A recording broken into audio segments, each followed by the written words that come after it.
Bonjour à tous et j'espère que vous allez bien dans cette séance que nous allons voir un exercice sur l'équilibre d'un solide soumis à l'action de trois forces non parallèles. Bon, cet exercice concerne les élèves de tronc commun. Donc c'est un exercice très important parce que nous allons voir aussi la méthode analytique, la méthode pour tracer la ligne polygonale, etc. Donc, prenons un exemple. C'est un solide en équilibre sous l'action de trois forces. Donc, la force exercée par la Terre, c'est le poids. La force exercée par le ressort, c'est la tension de ressort. Et la réaction du plan, c'est-à-dire la force exercée par ce plan-là. Et je vous rappelle que lorsqu'un solide est en équilibre sous l'action de trois forces, donc toutes les forces se trouvent dans le même plan, c'est-à-dire coplanaire, et se coupent dans un seul point, c'est-à-dire ce sont coplanaires et concurrentes. Et la somme des trois forces est égale à un vecteur nul. Donc, dans ce cas-là, on prend que le frottement ne sont pas négligeables, c'est-à-dire il y a l'existence de frottement. Donc, on a dit qu'il y a trois forces. Ça, cet angle-là, entre la normale et R, s'appelle l'angle de frottement. Donc, je vous donne l'énoncé. Donc, la masse est égale à 400 grammes, 0,4 kg, puisque dans la physique, on travaille en kilogrammes. La constante de raideur du ressort, c'est une constante qui caractérise le ressort, est égale à 100 newton mètre moins 1. L'allongement, c'est la longueur finale moins la longueur initiale, est égal à 3 cm, c'est-à-dire 10 à la puissance moins 2 mètres. Et l'intensité de pesanteur est égale à 10. Voilà les données de cet exercice. Donc, pour tracer la ligne polygonale ou bien le polygone, donc on a toujours deux méthodes. Soit la connaissance de deux forces et un angle, ou bien deux angles et une force. Dans ce cas-là, donc on a le point, l'intensité de P est égale à mg, qui est égale à 4 newtons.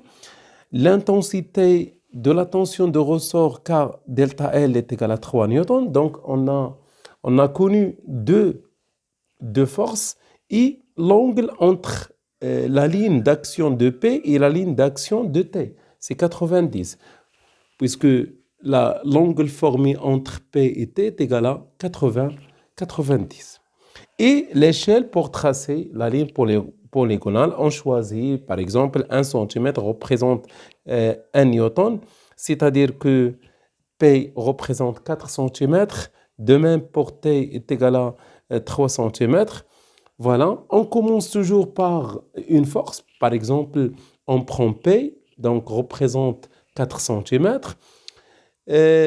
T représente 3 cm et on ferme ce triangle-là parce que le solide, on a dit que c'est un solide et en équilibre. Notez bien que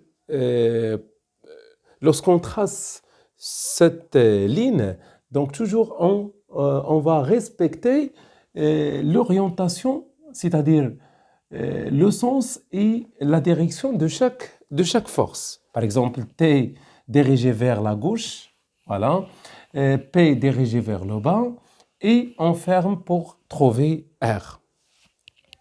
Et on va exploiter ce triangle-là. Par exemple, on peut calculer l'angle phi, donc on trouve graphiquement environ 37, ou bien on applique la trigonométrie, puisqu'on a un triangle rectangle ici, donc ce côté représente le côté opposé, Et la ligne grande représente l'hypoténuse et ça, représente l'adjacent. Donc, on a tangente phi est égal le côté opposé sur l'adjacent. Ce implique que phi est égal à tangente moins 1. Donc, on trouve la même valeur hein, qu'on a trouvée graphiquement.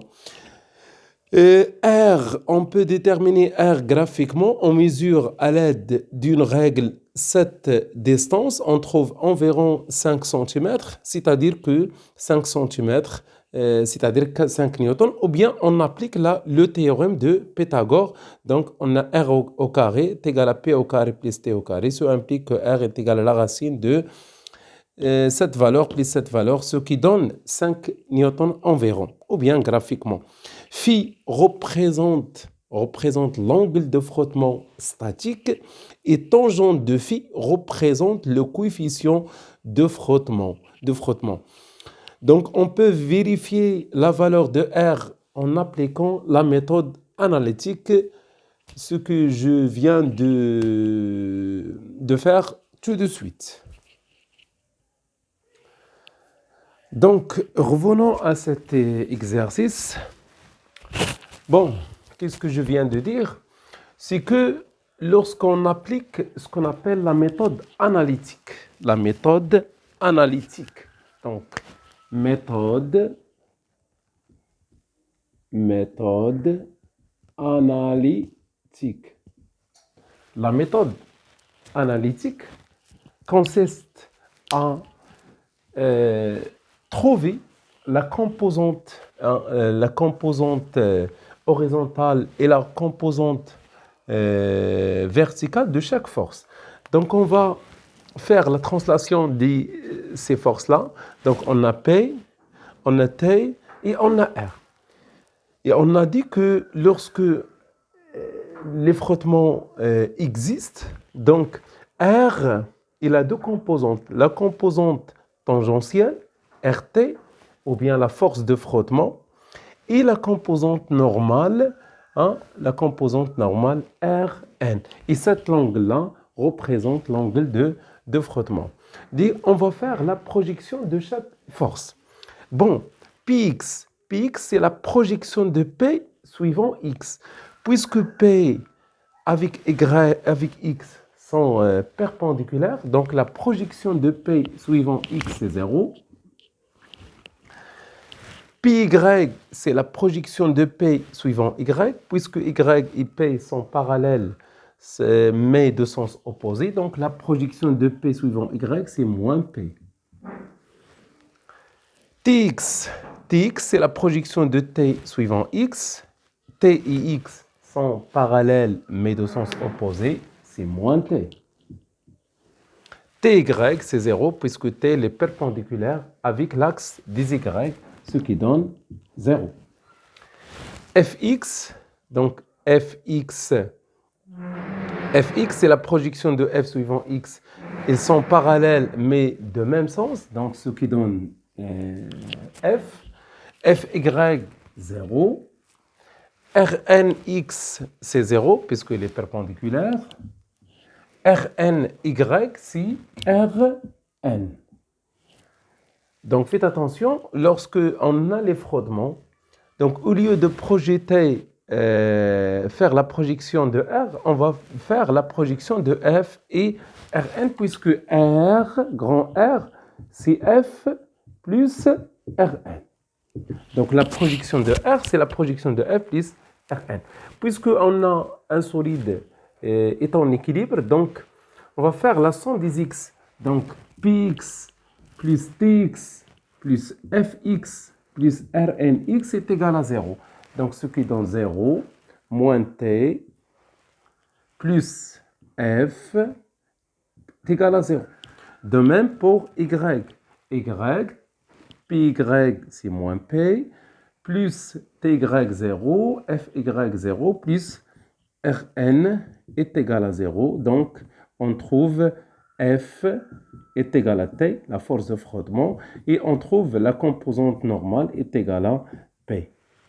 Donc, ça donne 3 newtons et ça 4 newtons. Et on peut calculer la valeur de R en appliquant R est égal à la racine de F au carré plus Rn au carré. On trouve la même chose. Donc, cette méthode-là s'appelle la méthode analytique. Donc, il y a la méthode graphique et la méthode analytique. Voilà ce qui concerne cette leçon. Je veux remercier pour votre attention et à la prochaine séance. Inch'Allah, wassalamu alaikum.